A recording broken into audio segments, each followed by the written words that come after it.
Buenas noches, Andrés Ramírez les saluda en esta edición nocturna que hemos preparado para usted con muchísimo cariño. Y después de esta actualización con Eric Meléndez, pasamos a la noticia del día. Una de las noticias del día: en el inicio de la temporada alta, Estados Unidos alertó a los ciudadanos de extremar medidas si planean visitarnos. Decenas de turistas ya recorren la capital con el arranque de la temporada alta. Estos mexicanos de Guanajuato no esconden su encanto por el país. Nos encanta que nos digan con gusto. México somos amables, pero que aquí se pasan. Sí. Se pasan de amables, de verdad. La seguridad no es un problema para ellos. Pero la verdad es que pues nosotros venimos de México, nos sentimos muy seguros. ¿Qué te puedo decir? Mucha seguridad, bastantes policías por la zona. Estos salvadoreños no sienten diferencia entre Costa Rica y su país en temas de seguridad. Tenemos, creo que, una muy buena seguridad, que era lo que nos afectaba antes. Pero hoy sí nos sentimos más seguros en El Salvador. Aunque los altos niveles de violencia que atraviesa Costa Rica pasan desapercibidos para muchos visitantes, el flagelo de la criminalidad resuena en el exterior. Este martes la Embajada de Estados Unidos volvió a emitir una alerta de seguridad para turistas y residentes, tras detectar un aumento de delitos que afectan a sus ciudadanos. En 2025 se presentaron 57 robos contra estadounidenses. Los guías turísticos extreman medidas. Advertencias, ¿verdad? Principalmente San José, ¿verdad? Las afueras. Tal vez no es tanto el problema, pero San José se ha vuelto un poquito más problemático con el asunto de la inseguridad. Entre las recomendaciones que enviaron están no oponerse a robos, no mostrar signos de riqueza como usar joyas o relojes costosos, evitar viajar solo, no dejar objetos de valor desatendidos. Para el ICT, la seguridad no impacta la visitación. No hay razón en estos momentos para pensar que lo que está ocurriendo por otras razones en el país está afectando la decisión de viaje a Costa Rica. La embajada también pide a sus ciudadanos extremar cuidados en bancos y cajeros, verificar la seguridad de sus hospedajes y contar con un seguro que cubra robos en Costa Rica. Recuerdan además que el país se mantiene en alerta 2, un nivel de riesgo moderado.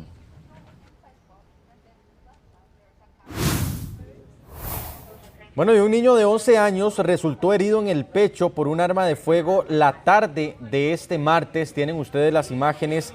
El menor fue trasladado a la estación de bomberos de Pavas para estabilizarlo, ahí lo teníamos, y posteriormente trasladado al hospital de niños. Al parecer, el menor junto con otro estaban manipulando un arma. El OIJ, de hecho, está investigando los hechos. De momento, la última información que tenemos es que se mantiene estable.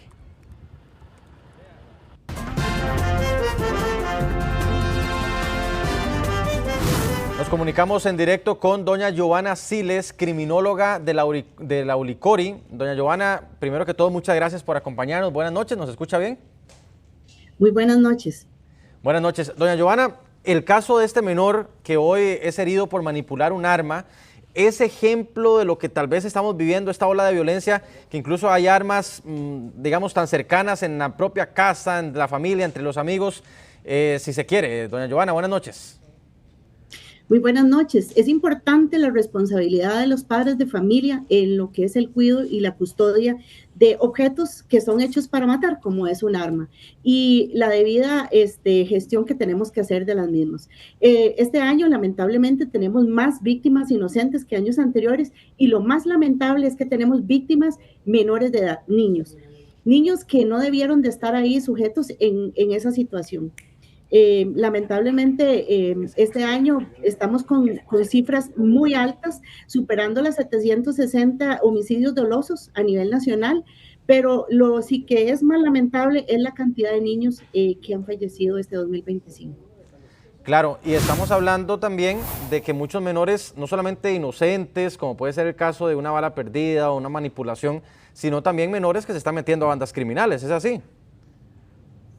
Claro que sí, tenemos que, lamentablemente, adolescentes y jóvenes, sí, más de 18 años también, están siendo capturados para llevar a cabo lo que es ser gatilleros y posteriormente ejercer la labor de sicariato de manera, como su giro normal. Claro. Lo otro, doña Giovanna, que es otro tema importante hoy que se ha mantenido en desarrollo, allanamientos en León 13 porque una banda estaba tomando control de un territorio, ¿verdad? Porque en algún momento se detuvo a la cabecilla de ese territorio. Es un ejemplo de la lucha de bandas. ¿Cómo es que opera una organización de estas para tomar territorio en nuestro país?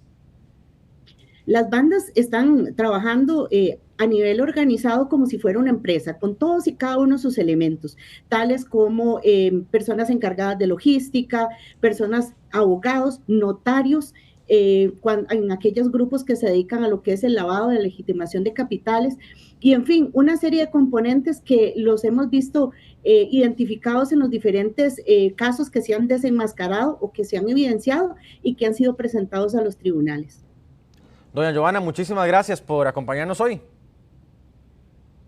Con mucho gusto. Giovanna Siles, criminóloga de Lauricori, quien nos ampliaba un poco sobre esos temas que se han mantenido en desarrollo. A esta hora vamos a pasar a otro tema también. En marea roja, en aguas de varios puntos del Golfo de Nicoya y también en Paquera de Punta Arenas se mantiene un control importante producto de la marea roja. Por este motivo, el Ministerio de Agricultura prohibió la extracción de moluscos como ostiones, concha perla, ostra perlera, entre otros.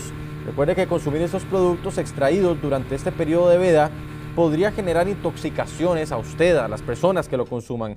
La veda aplica para las playas que se encuentran entre Playa Blanca hasta Playa Curú e Isla Tolinga en el Golfo de Nicoya. Se pide a los molusqueros, lo pide el Ministerio de Agricultura, abstenerse a extraer producto durante este tiempo. Podemos hacer en la embarcación del otro puente, ¿verdad?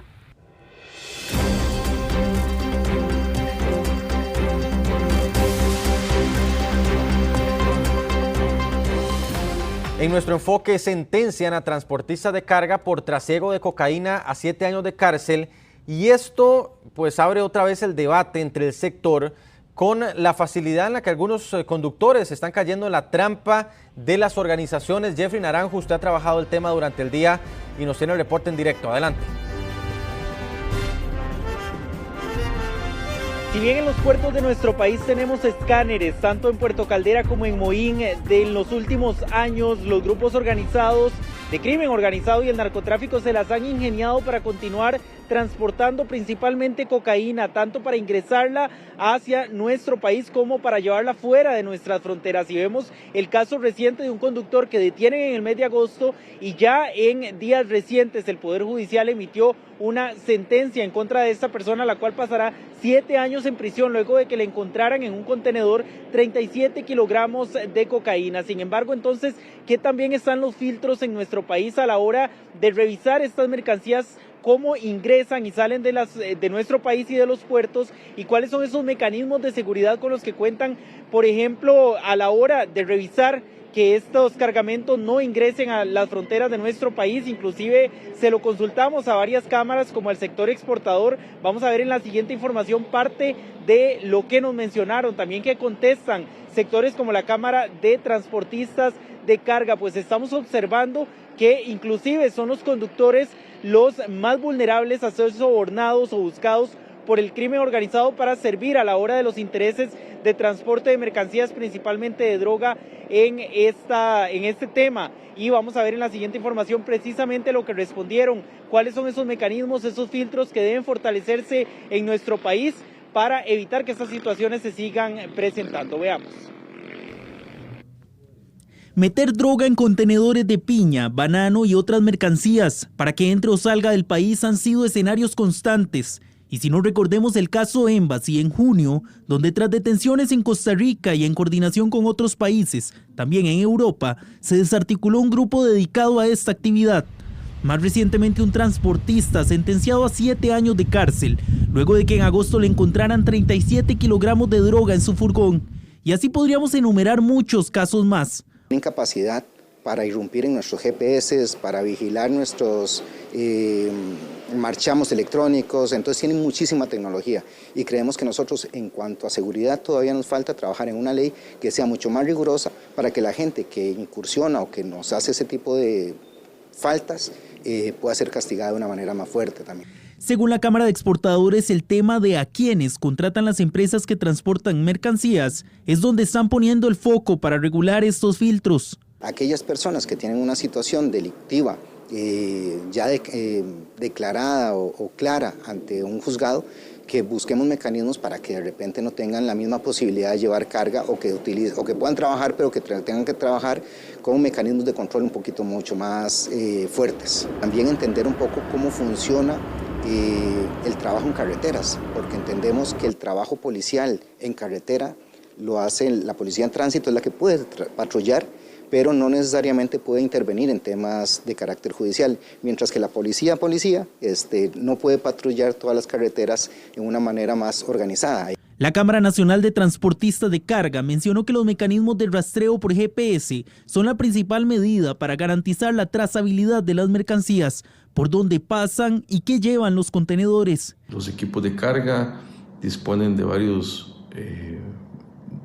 valga la redundancia, dispositivos de trazabilidad para que también podamos entregar información a los contratantes de los servicios. Sin embargo, ya lo mencionó el sector exportador, estos mecanismos muchas veces son hackeados y burlados por los narcotraficantes. Penas más severas ante esto es lo que piden los sectores a los diputados. Un informe también reveló que los principales métodos para ocultar drogas en contenedores en América Latina son los conocidos como gancho ciego. Antes de cargar, ya la droga está colocada en puntos estratégicos y ocultos de los contenedores. Este es quizás el método más utilizado según este reporte. El soborno y el aprovechamiento de conspiradores para conocer cómo trabajan las empresas a nivel logístico es clave para lograr su cometido.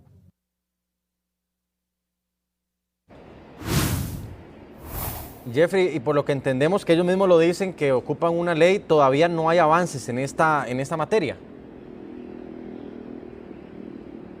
Efectivamente, en la Asamblea Legislativa no hay ningún proyecto que contemple, por ejemplo, una mejor fiscalización en estas áreas. E inclusive cabe añadir que la Organización Mundial de Aduanas este año emitió un informe donde dijo que el flanco más frágil que deben buscar los países fortalecer es a la hora de identificar a las personas que trabajan dentro de las cadenas de logística donde pasan estas mercancías y le filtran información a los grupos criminales para que sepan cuándo y cómo infiltrar precisamente estos cargamentos de cocaína. Es ahí donde los estados deben invertir esfuerzos y proyectos de legislación y penas más severas para evitar que se continúen presentando estos casos puntualmente en el caso de Costa Rica, pero también así sucede en otros países de América Latina.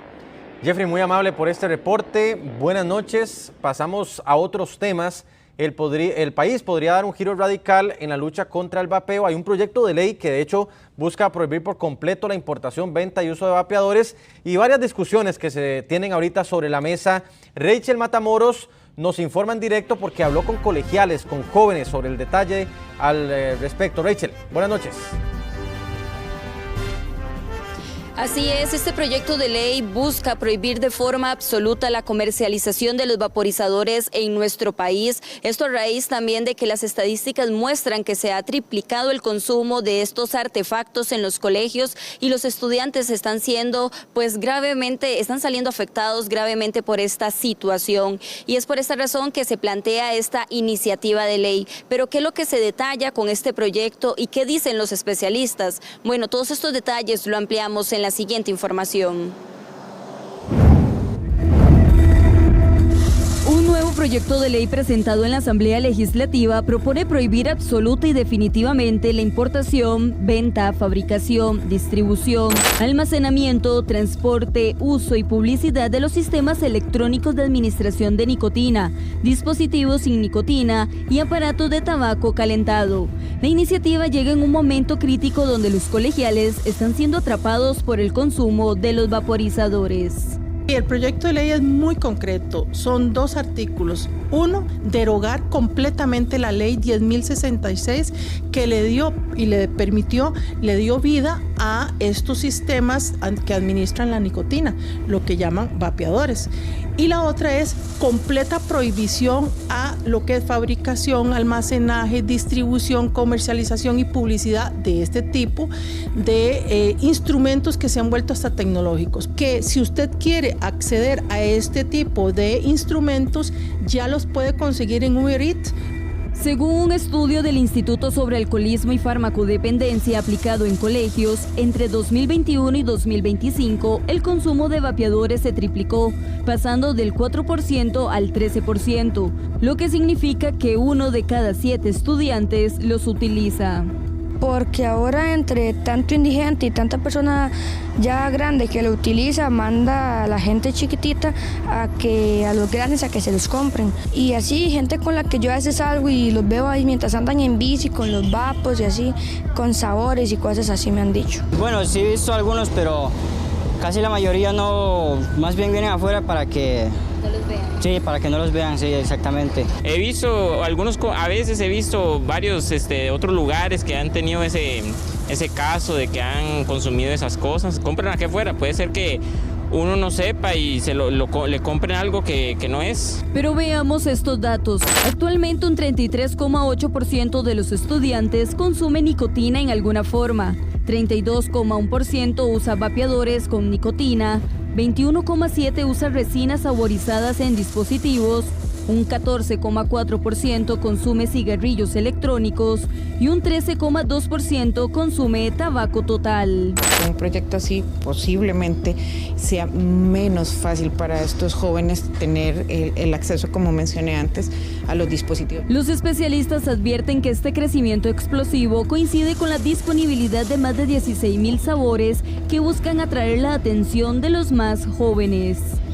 En el país ya se han visto consecuencias. En 2023, la Caja reportó el primer caso de Vali, que es una lesión pulmonar asociada al vapeo, en un joven de 16 años que permaneció 29 días en cuidados intensivos.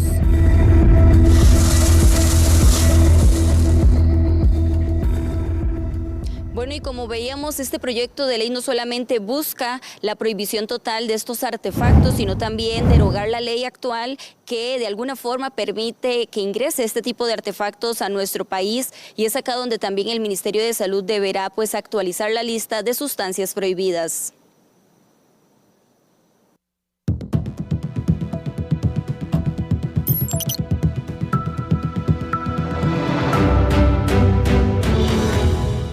Y a esta hora hacemos balance sobre este tema tan preocupante. Me acompaña doña Mari Munive, ministra de Salud y vicepresidenta de la República. Doña Mari, ¿qué tal? Buenas noches. Buenas noches, más bien, muchísimas gracias, y gracias a ustedes por abrirnos un ratito la puerta y conocer esto tan terrible que está llegando a los más pequeños de la casa. Doña Mari, y justamente ya vamos a ver, porque aquí en el escritorio, y lo vamos a tener en pantalla, estamos cargados de vapeadores, ¿verdad? Sí. Desafortunadamente, no solamente con distintos colores, olores, sabores, sino hasta en presentaciones en las que, vean, padres de familia, cuidadores o encargados de menores pueden estarse burlando enfrente suyo de una presentación que de alguna u otra manera camufla muy bien un vapeador. Entonces, es también una manera de dar alerta a los padres de familia de que esto es lo que se están exponiendo nuestros menores todos los días. Y es que hay de todo tipo. Por ejemplo, usted tiene ahí una que parece una carterita. A ver si podemos mostrarlo de una vez. Tristemente, muy, digamos que muy chic, por decirlo así, claro. Pero tristemente esto es lo que se está socializando, obviamente muy atractivo, y un mercado cada vez para menores de edad. Y ahí es donde ya la ley trae que es prohibido en este momento todo este tipo de cosas, pero que desafortunadamente pretende llegar a este mercado. Y aquí es donde hemos hecho dos análisis químicos con equipamiento justamente altamente tecnológico, donde han identificado no solamente sustancias nocivas, cancerígenas, sino que hasta triplican la cantidad de nicotina, que es la sustancia que genera dependencia en las personas. Y ahora imagínense, con este tipo de presentaciones y con un mercado cada vez más infantil, y como ustedes bien lo mencionaron, y nosotros lo hemos recalcado en la encuesta colegial que generó el IAFA el año pasado, 3 veces más está aumentando el consumo en chicos de 11 a 13 años. De hecho, doña Mari, vea que, y aquí lo vamos a mostrar, es que estoy sorprendido, de verdad, con esto. Esto es como un celular, es casi que igual, el mismo tamaño, como si tuviera un estuche durito para que no se golpee, ¿verdad? Aquí lo tenemos, en pantalla, ¿verdad? También, como dice la ministra, para que usted, padre de familia, sepa que, ¿verdad? Esto existe, porque en muchas ocasiones, por ejemplo, yo desconocía algunas formas. O dispositivos que parecen USB, por ejemplo. Son súper pequeños que en una cartuchera pueden estar internamente, o uno como el que usted tiene ahí, que parecen radios, el gris, acá. Y que tienen Bluetooth y se pueden conectar a los teléfonos celulares. Imagínense. Entonces, padres de familia, cuidado. Y recuerden, ya se generaron las nuevas sanciones en la normativa del Ministerio de Educación Pública, en donde no solamente portar en un menor de edad este tipo de elementos o vapeadores es prohibido, sino que genera sanciones hasta expulsión. Y peor aún, ya sabemos que hay un comercio, obviamente completamente ilícito, de vender jaladas. Y ahí es hasta donde hemos llegado en este tipo, digamos, de sustancias que son altamente nocivas y tóxicas. Y aquí quiero recordarles que hace 2 años, casi por ahí del 8 de noviembre, tuvimos el primer caso de EVALI, que es una enfermedad justamente que se produce en los pulmones en un menor de edad, tenía 16 años. Pasó más de un mes, aproximadamente un mes, internado en una unidad de cuidados intensivos y se conocía sano. Lo único que de alguna u otra forma levantó la alerta es que pasó 3 meses previos con un vapeador. Y ahí es donde obviamente esto desencadenó una alerta y se socializó que ya empezamos a tener este tipo de enfermedades en estos jóvenes. Ahora imagínense cómo van a ser estos adultos si desde tempranas edades estamos con este tipo de sustancias que desafortunadamente todavía no tenemos la regulación suficiente para poder evitar que no solamente estos chicos accedan y puedan tenerlo, sino también que los adultos generemos sanciones suficientes para poder evitar la publicidad, promoción y patrocinio. Ojalá pudiéramos prohibirlos, ojalá no tuviéramos estas sustancias nocivas, pero si no, por lo menos regularlo lo suficiente para que nuestros menores no estén expuestos a estos y nuestros mayores tengan el suficiente conocimiento para saber lo nocivo que puede ser lo que hay a lo interno y regularlo con los niveles necesarios para evitar cada vez no solamente más dependencia, sino más afectación. Ministra, ¿qué ambiente le encuentra eso? Justamente regularlo de esa forma que algunos podrán decir es una forma muy estricta de prohibirlo completamente, por ejemplo. Aquí yo les voy a dar el ejemplo de lo que pasó hace unos meses atrás. Nosotros presentamos un proyecto de ley. Ese proyecto de ley lo que pretendía era una regulación y una regulación muy parecida a la que tenemos hoy del cigarro. ¿Sí? Nosotros somos un país pionero. Si usted sale de las fronteras, usted se dará cuenta cómo desafortunadamente en otros países el cigarro está casi que libremente. Entra uno oliendo a humo como antes. Exactamente. Y ahí es donde hemos avanzado muchísimo en esto. Con respecto a la ley del vapeo, la 10.066, fue, por decirlo así, casi que una burla de lo que tenemos de ley del cigarro. Y ahí lo que quisimos por lo menos es acercarla un poco. Y no solamente acercarla un poco, sino también pretender que no todos los recursos de esto se vayan a la Caja Costarricense de Seguro Social, porque estamos viendo, digamos, el último eslabón de lo que es la afectación, que es el control de la salud. Pero claro, la rehabilitación de las altas dosis de nicotina en edades tempranas, ¿quién se lo está llevando? El IAFA no tenía recursos. La fiscalización de todo lo que tienen estos liquiditos y que problemáticamente estamos teniendo en otros países que los mezclan con fentanilo u otras drogas sintéticas para enganchar más.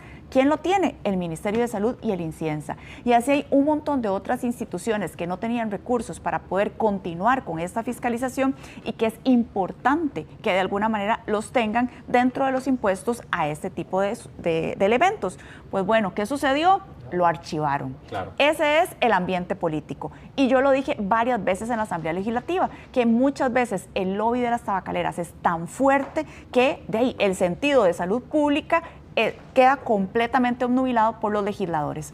Ahora esperamos que nuevamente con nueva documentación, con nuevos estudios y análisis que tenemos locales de nuestra población y con la evidencia clara que la tenemos de aquí en el escritorio. Esto, exactamente, y con encuestas de nuestros estudiantes, donde definitivamente hemos aumentado 3 veces más la incidencia de este tipo de consumo, se encuentran los legisladores que requerimos, por favor, algo más sólido y contundente para poder controlar algo que después se nos puede salir de las manos. Pero entonces se presentará otro proyecto.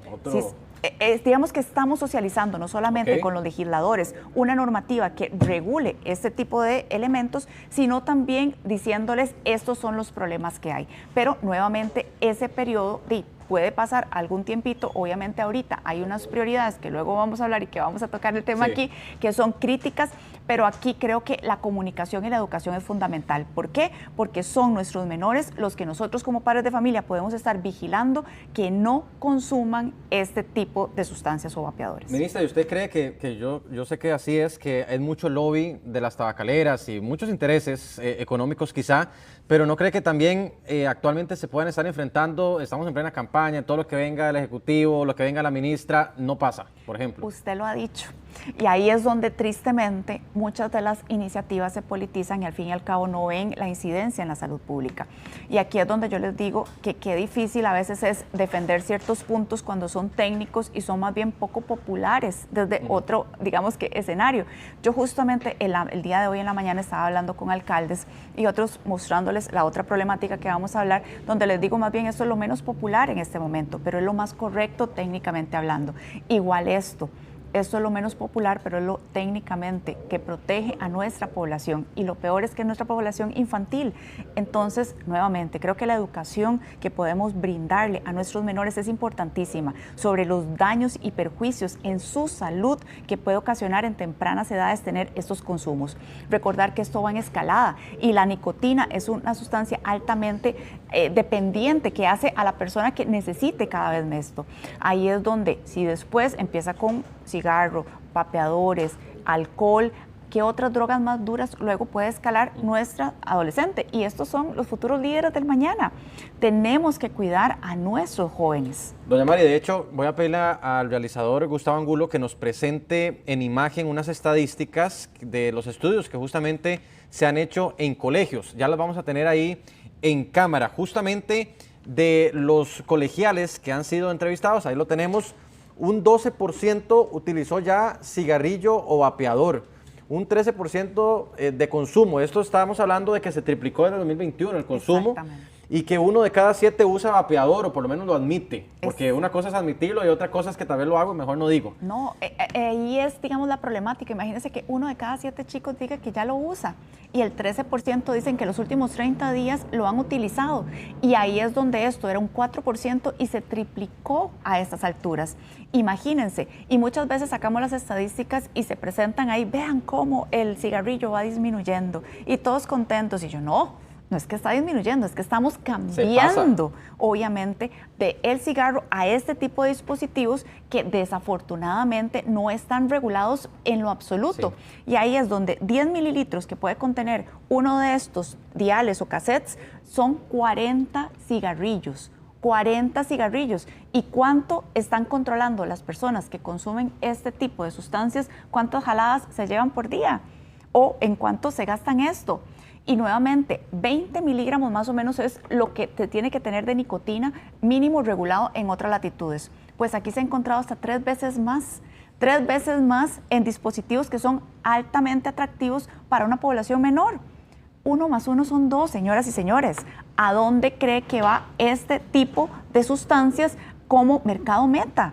Entonces, por favor, no nos engañemos. Apoyemos de alguna forma las iniciativas que pretenden proteger a su población menor de edad y sobre todo la salud de todos los costarricenses. Doña Mari, y claro, al no estar regulado, claro, obviamente a la libre es al comercio y todo el tema, hasta como usted lo dice, se alquilan, de hecho hemos trabajado esa nota, se alquilan o se venden, digamos, la jalada. Sí, aquí en San José en 300 a 500 y me están diciendo que en la periferia, tal vez porque les cuesta más acceder a este tipo de dispositivos, 1,000 a 3,000. Sí. Y lo peor es que ¿saben cómo lo están consiguiendo?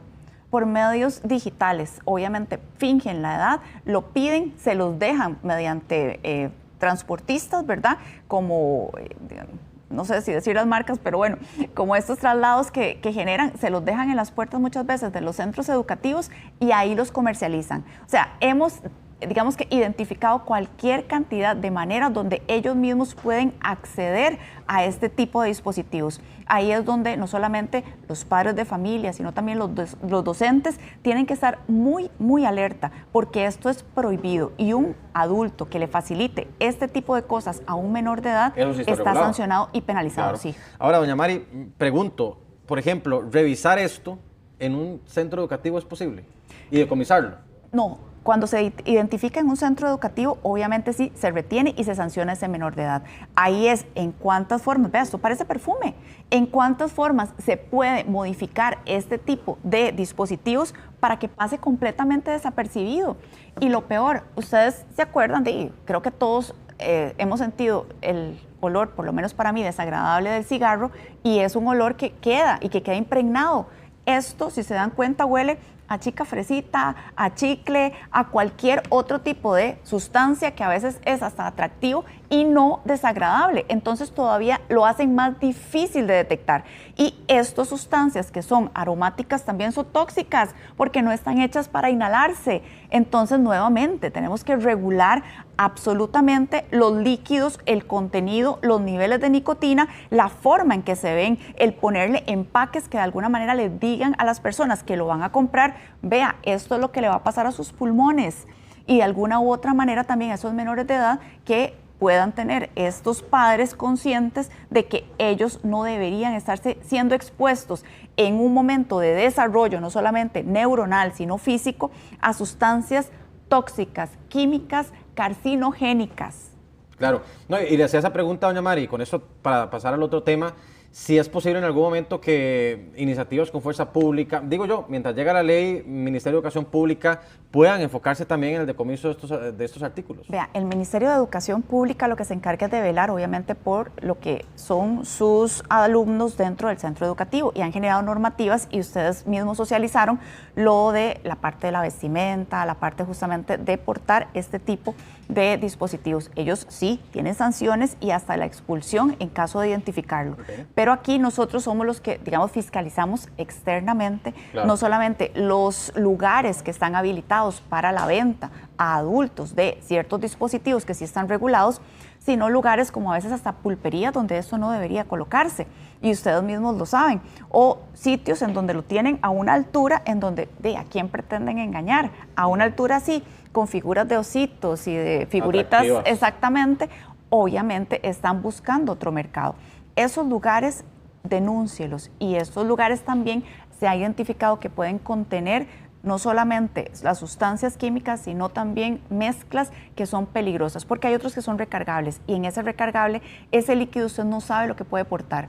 Ya en otros países hemos identificado que vienen con fentanilo. Aquí, gracias a Dios, todavía no, pero esperamos que ese tipo de modas no se dé, y ahí es donde tenemos que cuidar mucho a nuestra población. Doña Mari, hay un video que ustedes incluso nos han facilitado, cómo queda un pulmón consumidor, si lo podemos llamar de esta forma. Vamos a verlo inmediatamente mientras usted nos comenta, y con esto hacer un cierre reflexivo de lo que se genera. Vean, un pulmón sano, un pulmón lleno de nicotina y todas estas sustancias, ¿no? Exactamente, vean, aquí creo que la gente muchas veces cree y siente una bonita experiencia, pero no sabe el daño que se está ocasionando a lo interno, los años de vida que se está perdiendo de salud y vivir tranquilamente, y que a posteriori se los pueden cobrar. ¿Y se los pueden cobrar cómo?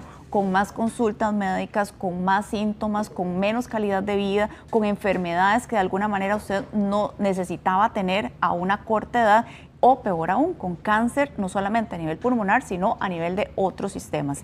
Entonces, ya se ha dicho también que el neurodesarrollo, la parte cognitiva, la parte justamente de poder prestar atención y tener cierta actividad de asimilar información, es importantísima en la edad del colegio y la escuela.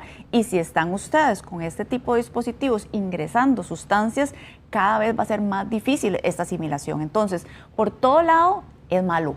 No hay nada positivo, y así lo hemos identificado. Y eso que le dicen afuera para venderse lo que es una mejor manera para poder traslapar el cigarro a la suspensión completa es falso, y hay suficiente documentación que la sostiene, porque hasta más nicotina contiene.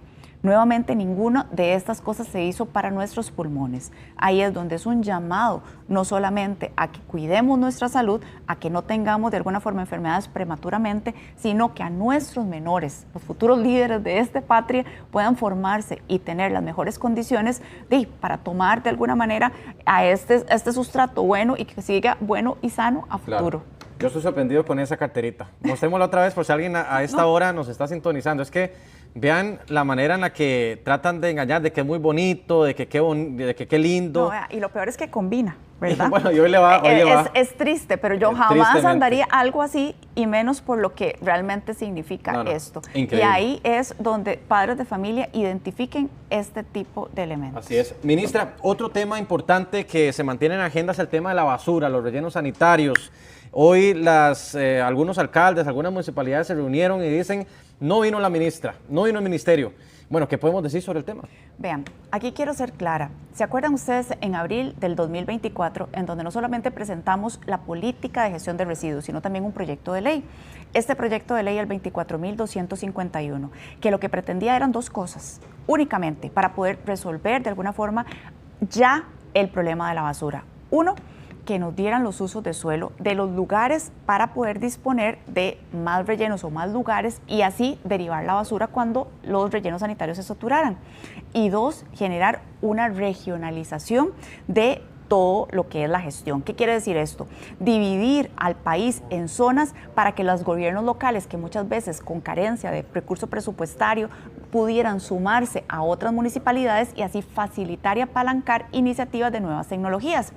Pues eso no pasó. ¿Qué sí pasó?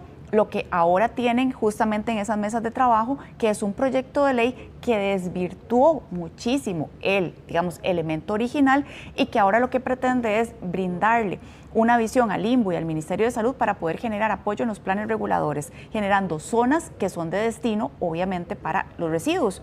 Yo no digo que eso no sea mal, y si a los señores alcaldes esto les sirve, nuevamente nosotros podemos sentarlos y apoyarlo. ¿Cuál es el problema? Que ahorita no tenemos tiempo para poder de alguna forma sentarnos a ver a mediano y largo plazo qué vamos a hacer con eso, porque tenemos la brasa aquí ya y nos está quemando. Hace un año podíamos hacerlo y vea, nunca salió nada. Y ahora, justamente el día de hoy, presentamos la actualización de cómo están los rellenos sanitarios de este país. De hecho, vamos a ver un resumencito de algunas de estas, de algunos de estos parques o rellenos sanitarios en una pantalla que hemos preparado. Por ejemplo, el de Parque Uruca, que es en San José. La vida útil en el 2024 era de 5 meses, la vida útil actual 9 meses y su cierre sería para el próximo año. Sí, creo que ahí se equivocaron en darle la vuelta, pero nada más es, vean, aquí qué es lo crítico y pusieron los dos más críticos. Son 2 nada más rellenos sanitarios que nos quedan en la gran área metropolitana. El de La Uruca y el de Acerrí, que es el Guaso. Claro. Ahí nosotros cada 6 meses estamos haciendo las mediciones y vean, para más o menos el 2024, cuando teníamos la crisis, teníamos una vida útil de 5 meses porque La Uruca ya está en labores de cierre, ya está más bien en labores de cimentación para poder generar el cierre completo.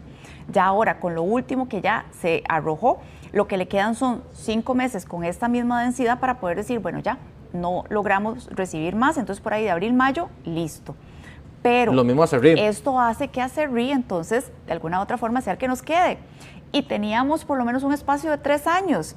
Ahí es donde yo le digo, teníamos 3 años para poder generar este tipo de proyectos y decir, bueno, los dejamos encaminados y mientras salen todas las contrataciones, en 3 años ya podemos decir, ahora sí, tenemos esta alternativa de tecnología, saltamos del relleno a otro tipo de cosa. Pues bueno, vean en el nuevo control que hicimos, lo que le queda son 10 meses.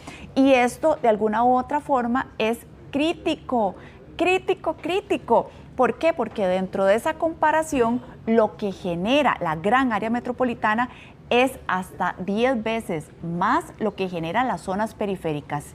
Claro, por ejemplo, la Municipalidad de San José nos decía, pagamos 13.000 colones por tonelada. Si no se llega a un acuerdo y no sé qué, tienen que sacar la basura afuera, tendría que pagar 35.500 por tonelada. Son 22.000 colones más que lo tendría que pagar. Usted, si vive en San José, lo tendría que pagar 22.000 colones más. ¿Es así, ministra, desde su perspectiva? No, desde ya les están diciendo y condicionando no solamente los contratos de renovación, porque obviamente no hay a dónde depositar los residuos, sino también les están triplicando las tarifas. Y ahí es donde obviamente ya cuando les toca los bolsillos a la gente, ya ven el problema. Y entonces, obviamente con este problema, están muy atentos a colaborar en lo que se necesite. Lo que les generamos fue una articulación en poder tener esa extensión de poder salirse de la zona mientras ellos generan una alternativa en su región de aproximadamente 2 años. Pero donde yo les decía hoy en la mañana, ¿qué hacemos con yo darle una zona de 2 años para que usted pueda trasladar estos residuos si ya no vamos a tener en dónde? Si esto se cierra en menos de 1 año y si ustedes todos se ponen a trasladar esto a Punta Arenas o a Limón, se termina la vida útil de estos lugares en menos que canta un gallo, porque estos lugares reciben entre 100 toneladas y 200 toneladas máximo por día y lo que está recibiendo en este momento el Guaso son 2.500 toneladas por día. hágale números. El efecto dominó ya empezó.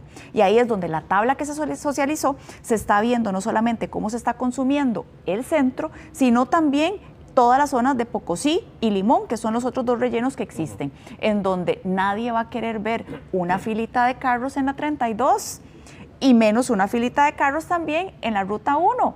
Pues eso es lo que vamos a tener. Pero entonces, ¿qué va a pasar? O sea, ¿qué sigue ahora? Yo creo que es la pregunta, porque claro, las municipalidades dicen una cosa y que la ministra no va. Usted nos plantea el panorama de lo que sigue, pero entonces quienes depositamos basura decimos, bueno, ¿y entonces qué? Aquí queda la claridad. Primero, hay algo que usted puede hacer desde ya, desde su metro cuadrado en su casa, que es reciclar. Tenemos que tratar de hacer que esta vida media o esta vida de los rellenos de aquí a la gran área metropolitana se amplíe lo máximo posible, porque esto depende de lo que le pongamos. ¿Y eso a corto plazo sirve? O sea, Sí. ¿se puede reflejar a corto plazo? Claro, porque nosotros estamos reciclando un 4% nada más. El 25% de lo que nosotros votamos aproximadamente es lo que se podría reciclar. Y en todos los lugares se tienen estas zonas para poder poner el vidrio, el papel y latas, etcétera, y plástico. Otra es que tenemos la posibilidad en este momento de un segundo proyecto de ley. El segundo proyecto de ley es para poder generar un biodigestor. ¿Qué es un biodigestor? Es un lugar donde toda la basura orgánica que se produce de estos grandes productores, que son hospitales, ferias del agricultor, restaurantes, que huele feo, que pesa un montón, que es lo que de alguna manera se cobra más, vaya y produzca electricidad. Y son 800 toneladas que podríamos estar recibiendo. Y no, gobiernos locales no van a tener que pagar nada. Lo va a pagar el Ministerio de Salud y el ICE.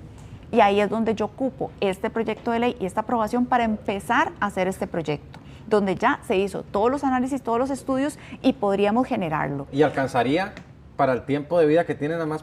No, porque yo les dije justamente 2 a 3 años. Okay. Ya ahí se están abriendo otro tipo de lugares para poder destinar y trasladar los residuos. Pero ¿qué es lo que necesitamos? En este momento, no solamente generar estas estrategias de nuevas tecnologías, que ya tenemos algunas, que ya se están abriendo y tienen que construirse, y ahí las verán, que son muy importantes y están en otras latitudes, pero ocupan por lo menos un par de años para consolidarse. Y ahí es donde vamos a tener que trasladar todo esto a las afueras y ocupamos que esto que se traslade sea lo mínimo posible. Ministra, bueno, veremos entonces qué sigue con ese tema que nos preocupa a todos y que de hecho lo hemos visto en redes sociales y ahora preparando la entrevista, la gente está preocupada. Claro, yo también. Más que todo también. Hace más de un año estoy preocupadísima y sobre todo porque este momento iba a llegar. Y aquí es donde yo soy muy sincera y se los estoy diciendo, por favor, viene y ya llegó. No, yo lo recuerdo, por supuesto. Y ahí es, ¿qué vamos a hacer si no me han dado las herramientas, no solamente para poder tener el uso de suelo, desviar esto, para poder ahora tener la tecnología y brindárselas? O sea, yo ya no sé ni siquiera cómo transmitir la información de la criticidad y más que subir los costos, es una crisis sanitaria. Imagínense que a usted no le pasaran a recolectar la basura 1 o 2 días en su comunidad. Ahora imagínense que no pasaran a recolectar la basura porque no tienen dónde depositarla. Imagínense eso. ¿Cuántas pestes, moscas, ratas y todo lo que usted se imagine va a generar? Y ahí es donde, por favor, tengamos conciencia de que esto realmente es una crisis sanitaria y portémonos de alguna manera, como todos los costarricenses, a la altura y generemos esta disminución de los residuos. ¿Con qué fin? Con que en este momento que tenemos que trasladar todavía mientras se aperturan el resto de tecnologías, podamos de alguna forma no colapsar la periferia. Claro. Ministra, muy amable por acompañarnos a esta hora de la noche. Con todo gusto, más bien a la orden. Ahí seguimos en contacto. Ministra, vicepresidenta de la República, Mari Muniva. Hacemos una pequeñita pausa y ya regresamos.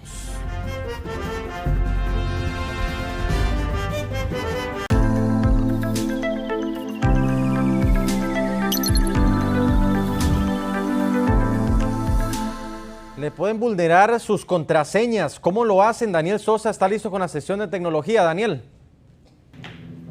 Hola, ¿qué tal? Muy buenas noches. Bienvenidos a una sección más de tecnología. Como usted bien lo mencionaba, el dato, y siendo más específicos, es el siguiente. 168 contraseñas por persona es lo que hay actualmente en Internet. Un dato abrumador y es prácticamente imposible que una persona sea capaz de acordarse de tantas contraseñas. Es por eso que nacen estos gestores de contraseñas que son los que ayudan a almacenar estos datos. Sin embargo, pueden verse vinculados a ciberataques. ¿Cómo? Veámoslo a continuación. Un estudio reciente revela que los usuarios de Internet manejan hoy en promedio 168 contraseñas, un aumento del 68% en apenas 4 años. El crecimiento responde a la expansión de servicios digitales y a la necesidad de contar con claves cada vez más complejas y seguras. Para hacer más fácil esta tarea, la mayoría de las personas utiliza gestores de contraseñas, herramientas que almacenan y generan claves únicas para cada cuenta. Sin embargo, estos sistemas se han convertido en un nuevo objetivo para los ciberdelincuentes. Para entenderlo mejor, imagine que tiene 50 llaves diferentes. Una para la casa, otra para la oficina, otra para el vehículo, otra para una bodega, y que además tiene que cargarlas todas por su bolsillo. Es muy complicado gestionarlas, ¿verdad? Es así como un gestor de contraseña funciona, como una caja fuerte digital. Es un sistema que genera y almacena contraseñas complejas. Expertos identifican algunos riesgos principales que pueden comprometer a los usuarios. El primero es el robo de la contraseña maestra, la llave que desbloquea todas las cuentas. Los atacantes pueden obtenerla mediante fuerza bruta, vulnerabilidades del software o páginas diseñadas para engañar a la víctima. Proteger las credenciales es utilizar aplicaciones de autenticación o autenticadores. Estos autenticadores lo que hacen es generar una única contraseña, que por lo general es numérica, y al utilizarla, entonces, cuando una persona, si eventualmente roba una credencial, sucede que necesita este número para poder ingresar entonces a tener acceso a los servicios, y como ese número lo tiene uno por lo general en un teléfono celular del cual solo uno tiene acceso, es más difícil que roben ese tipo de accesos. Otro riesgo son los anuncios falsos en buscadores que simulan ser páginas legítimas de estos gestores. Ante esto es importante tomar algunas recomendaciones. Queremos recomendarle, al momento de elegir un gestor de contraseñas, siga estos 3 criterios fundamentales. Primero, vea la trayectoria. Utilice servicios reconocidos en la industria, vea los comentarios, los reviews a nivel de seguridad. Por favor, evite aplicaciones gratuitas de origen desconocido. Usted no va a comprar una llave maestra y se la van a regalar. Recuerde la importancia de reforzar la protección digital mediante contraseñas seguras, autenticación de 2 pasos y el uso de plataformas confiables. Y es que contraseñas como la del banco, la de la universidad e incluso los datos del trabajo pueden estar almacenados en estos gestores, y es por eso que se vuelve tan importante saber cuidarlos y protegerlos de la mejor manera. De momento, esto es todo en el mundo de la tecnología. Ustedes continúan con más información acá en Noticias Repretel. De esta forma le ponemos punto final a la edición nocturna de Noticias Repretel. Su servidor Andrés Ramírez la acompañó durante esta hora informativa y como siempre le agradecemos su sintonía. Que tenga un feliz descanso. Hasta luego.